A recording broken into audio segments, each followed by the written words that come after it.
Let's have a talk, let's have a chat, talking about a little this and that. Hello and welcome to This and That. I am your host, Mary Easterling, and we are continuing the response to the One Spirit, One Lord series on Goshens.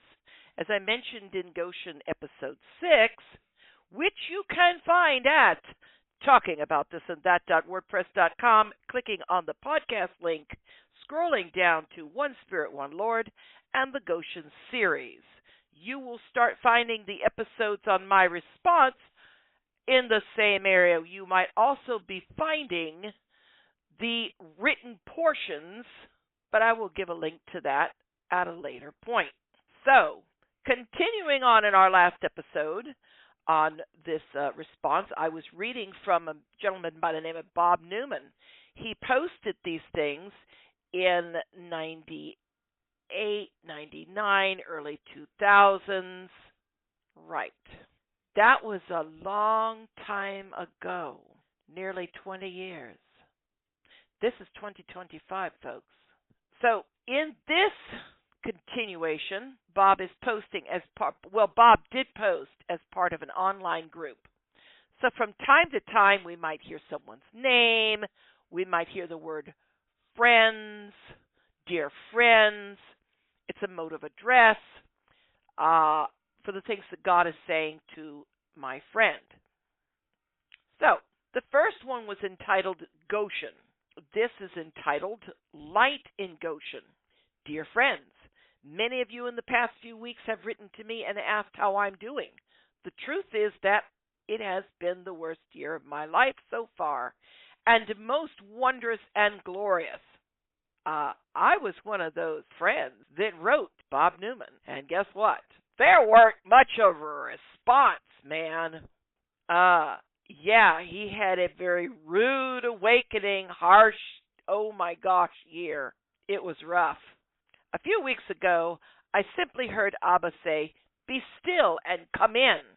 I interject here. The reason the guy wasn't answering our emails is he was being still and he'd come in off the internet. Oh. You know, it's called come away, come alone, come to me. Let's have a talk, let's have a chat, talking about this and that. You know, when you do that with Jesus Christ, you might just learn something. Of course, he might have you sit down and crack a book. The book. The Bible. To many of you, I have been quote-unquote rude and not responded to you. Please forgive me. To obey Abba seems to be more important than anything else at this time. Here I'm going to interject again. How many of us obey the call to come away, come alone, get quiet, be still, shut your mouth, and maybe the let's have a talk, let's have a chat is him talking to you or having you put your nose in the book, the Bible? How many of us prioritize this over ministry, family, friends? I mean, we kind of can't prioritize this over employment, or they will say, you prioritize God over me. You are fired. Of course, if that happens, is there a better job around the corner? Could God be setting you up for a better job? Better pay, better hours, better? Everybody says everything with Coca-Cola is better. I say everything with Jesus Christ is better. 2 cents. Bob continues, I step out at this place of his for the short moment to speak to you that this season is about to change and the flood is about to overwhelm the land. Many of you have tasted his quiet in the past week. Please abide there till this present season is over, for there is so little time left. Rest and be strengthened, for the storm comes. And that is another thing that he did. And I'm going to end up doing that. And the flood of deep darkness will not be held back in spite of the presumptuous words being spoken. So, To all of you who have heard the trumpet and held me up in prayer, let me say that what does not kill me only makes me stronger. And thank you, especially, gentlemen, Brother Bill E. and Jim R. To worship is no more than to lie at his feet and lick the hand that feeds and scratches an old dog with one more battle yet to be fought. I want you to think about that. Recent preachers have talked about Samuel and the ark. Sammy was laying down where the ark was, and that's actually something that the law prohibited, but he didn't get fried. If he was behind the curtain where the ark was, oh good Lord. Whereas Eli was in a different area, away from everything. Right. Because Sammy tended the lights and Eli could barely see, so Sammy did the priest work. Oh, but he was a Nazarite as well. Nazarites, I've learned, get away with a lot more. They're kind of outside the box. So to worship could be maybe no more than staying still in his presence and attending to his every word, his every expression. And I don't know, a dog licks your hand that gives it food and belly rubs. To dog, that's ecstasy, man. Maybe just sitting in the presence and enjoying it could be considered, oh gosh, worship? I know, I just upset so many apple carts, I could just hear them going, ka-dunk, ka-dunk, ka-dunk, ka-dunk, and all the apples are going, and somebody out there, somewhere out there, somebody's going, my apples! Sorry about that. Truth does often upset social norms, status quo. Returning to the script, Bob writes, as I sit here through the watches of the night, once again there was a post from someone I have known a short time. And in the post a question was asked from the Spirit Man. Once again the Most Holy gave me the words. These I send now until the next thunder. He did a series on the thunders. You know, the thunders that John didn't write about. Talk about unlocking books, man. He continues, I will have nothing much to say, so I pray this blesses and strengthens all. The question was, quote, are the lights still burning in Goshen, unquote, ellipsis. Bob replies, child of light, even though the entire land is under plague and the darkness is unabated till the third day, there is a light in Goshen. For he who makes covenant with man and sanctified it in the blood of the Lamb is the light in Goshen. There is a prince of this world who shunned the light, who rebelled against the Holy One, and makes war against the light in Goshen. Those who have forsaken the world and the darkness are being called to depart the ways of Egypt and hide themselves in the light of Goshen. He who is the light of Goshen is both the Lamb and the Lion, whose holiness cannot be extinguished, and there is light in Goshen till he removes his people from this world. I interject one word, harpazo. We also like to use the word rapture or rapture. Call it catching away. But it's not, I was caught away into the third heaven. I don't know if I was in the body or out of the body, said Paul. No. Though this one is, I was in my body in that place with my king in the air of this planet. Thessalonians, check it. Don't wreck your theology. Check the book. All right, Bob continues, and we who serve the King of Glory must be sober and vigilant, for the battle will continue to rage, for there burns still a light in Goshen. Fear not, little ones, for he who is faithful has placed his watchman who guards the walls and defends the gate in his name, who is the light of Goshen. Selah. old doggone watch on Wednesday night through Friday morning, I had a night vision that I was given to share with whomever might listen and hear. We have, well, I have been corrected. Okay, the next thing that he's going to share is from May 2000, May 15, 2000, and we're going to do that right now. It's called The Gate. But before we do this, you need to understand what he just said in that post. It's what I said when I was ending the last episode from One Spirit, One Lord's Goshen series. Goshen is in you. It's also called Highway to Holiness. It's also called the presence of God. It's also called the place of the Holy Spirit. It's also called the cleft in the rock that is in you, where you can say, show me your glory, where you can revel, where he can sing over you, where you can have the song in your night. Folks, this is 2025. If you don't think that it's not full night now, I don't know what you think. Look around you. You've got your group that wants to make a whole new world of this dark, nasty, stinky, sin-filled place and completely bypass the last book of the Bible. Oh, I remember a little tete-a-tete between a devil and a king of glory as Lamb that takes away sins of the world, and his 3 attempts to get said Lamb to bypass that instrument called the Roman cross. Make yourself some bread out of this rock. Man shall not live by bread alone, but by every word of God that comes out of the mouth of God. Every rhemata of God. Rhemata of God. Well, seeing as you're the Son of God, if anything happens, the angels are right there. They'll catch you. You will not hit the ground. So jump, Jesus!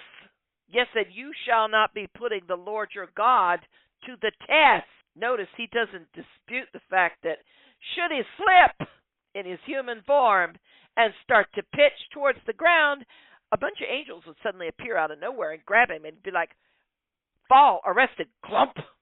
And they just kind of flutter him down like a bunch of fairies to the ground. He doesn't argue the point because, yes, if anything happens to him physically, his daddy's got a bailing crew. Why do you think he wasn't concerned about the boat that was going under and the water was coming over the gunnels? He's asleep because he has a bailing crew.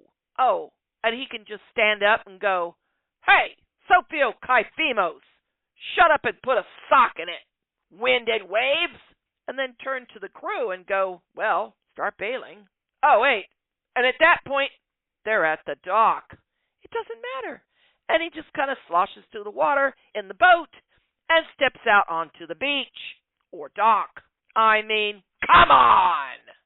But just because he knew his daddy had his back does not mean he was going to stand there and put it to the test by actually, factually stepping out and falling. That's called testing the word. We're called to believe it, not test it. When you hear it, you test the source. If you get the right source and you know its word, you simply believe it and obey it. Oh my God. This and that host, she gonna preach. Maybe I shouldn't. Too bad I will. Last mountaintop. I got all the kingdoms. Hey, give me the nod, dude. Give me the nod. Come on. Don't go to the cross. Who wants to be purloined like steak? Steak to wood. Who wants to go through that? Do you? Notice Jesus doesn't argue that one either. If you knew your future was ending on a flippin' Roman cross and you've seen it a few times, this is a grown man, guys, would you be so happy to be knowing you're headed in that direction? Oh, and this is the divine Son of God. This is God the Son in the mortal body of a man. So, like, he knew a little bit more about the fellowship he would lose for however long that he lost it after he said, my God, why have you forsaken me? Yeah, no, that, everything else he could take, that was going to hurt. Take away my one thing. That's my teddy bear. That's my security blankie. That's my Linus blankie, man. Don't, oh, man, really? Okay, your will, not mine, be done. And he gets to partake of our separation so that everything can be fulfilled in the divine law of God, so that our separation can end. I got all the kingdoms. I can give them to whoever I want. Jesus didn't dispute that either, although the truth of the matter was all of the cosmos belonged to the Father, and he could give it to whomever he wants. He let the enemy take his dominion and plan to take it back. Jesus defeated Satan, period. You shall worship the Lord your God only, and him only shall you serve. Get thee gone. Get, devil. Get. Bye-bye. And what does it say? He waited for a more opportune time. Like, I don't know, Gethsemane. Oh, wait, I know one better. The cross. Read Psalm 22. It starts with, my God, why have you forsaken me? Yeah, no, it's a doozy. It's a real doozy. So, that brings us up to The Gate, dated May 15, 2000. So this means the Goshen series was being written 99, 2000. Bob begins, I saw part of a city, not a modern city at all. It was a city with a wall around it. The second image was so different that it makes this first one stand out. I was looking down at a gate in this walled city. It was shortly after sunrise, and I watched as people entered through the gate. Large numbers of people walking with bundles, push carts, wagons, and even a caravan or two, all had business in the quote-unquote city. It was lively. Call it a marketplace or a quote-unquote town center. Both seemed to fit. I watched as people ran to and fro through the day, and as night began to fall, I watched the people who had come in the morning rush to leave. This puzzled me at the time. I watched as the quote-unquote guards at the gate closed the heavy wooden gate and placed bars to secure it. In the massive gate, there was a smaller door. It too was barred and closed. And in my spirit, I knew it, the smaller gate, was the eye of the needle that Jesus had spoken about. I need to stop here. This would be Mediterranean, Middle Eastern, Turkish places still did it. You would have a massive gate that would open up, and in medieval times you had it too. You had a gate with a door in it, and the massive gate would open up so that you had full access, full flow. At the time that the city gates were to close, you always had this oddball-looking gate at a door. It was narrow and it came up to a round point. That's literally called the eye of the needle. You could only go through with only so much when you were using that gate. That might be for something emergency or whatever. It's easier for the camel to go through the eye of a needle than for a rich man to be saved. Yes, because you can offload the camel to get it through. And you can hand the bags through the doorway to get the rest of it in, offload everything else, and then turn your camel around after your business is done and leave. So, back to Bob. What quote-unquote caught my attention was that numerous people were quote-unquote caught inside the city when the gate was closed. Now, the guards were numerous and well quote-unquote turned out, all dressed in fine armor, and strutted in front of the quote-unquote unlucky ones who were too late to get out. I watched as several individuals and families approached the quote-unquote guards and were either quickly turned down or simply ignored. Occasionally, a guard was approached, and a quote-unquote deal was made. Sometimes a quick move of hands occurred, and the eye of the needle would open, and would quote unquote escape the city. Funny how the term quote unquote escape was spoken in my spirit. This is Bob writing. Regrettably, most of the quote unquote caught people were turned away. Their faces told a strange story of fear and resignation as they turned back into the city. The sun was well set when a fancy cart pulled up to the gate, and a man in a very ornate armor climbed down from the wagon. I watched this quote unquote officer order the gate opened. It was obvious wealth did have its privileges as the wagon departed and the gate was closed. Later, the scene was repeated for a fairly large caravan escorted by several civilians, obviously, quote unquote, elder statesman type, as the crooked guard slash washman bowed and scurried to open the gate. Oh, he kind of doesn't end the sentence right, so I'll just say, I guess being an elder statesman and very wealthy have perks. You can get your people out. This time there was an open payoff to the politicians who gave each of the guards their quote unquote cut. Later, I watched as slowly the guard slash watchman began to quote unquote leave slash desert their post and go into the city proper. Eventually, there were only a few left when the quote unquote late escapers began to show. First was a man with a heavy knapsack. He approached one guard and quote unquote cut a deal. Half of what had been in the knapsack was missing by the time the eye was open. What caught my attention was the eye was not rebarred. I watched the scene repeat over and over as people came and most left all of their quote unquote worldly goods to get out. Each quote unquote deal was a story in itself, but not all the quote unquote late escapers got to go through the eye. The last one I will mention is the one that seemed most quote unquote heinous and quote unquote offensive, but also told me how desperate things were. There was a quote unquote family trying to quote unquote get out. A man, a woman, and 3 children. Boys or girls, I could not tell. Ages 4 to 8 is a guess. Now I need to stop here. Bob was a nurse. He was medically trained. He worked in emergency rooms. Guess what he was trained to do? Triage. So guess what he had an eye for? Ages.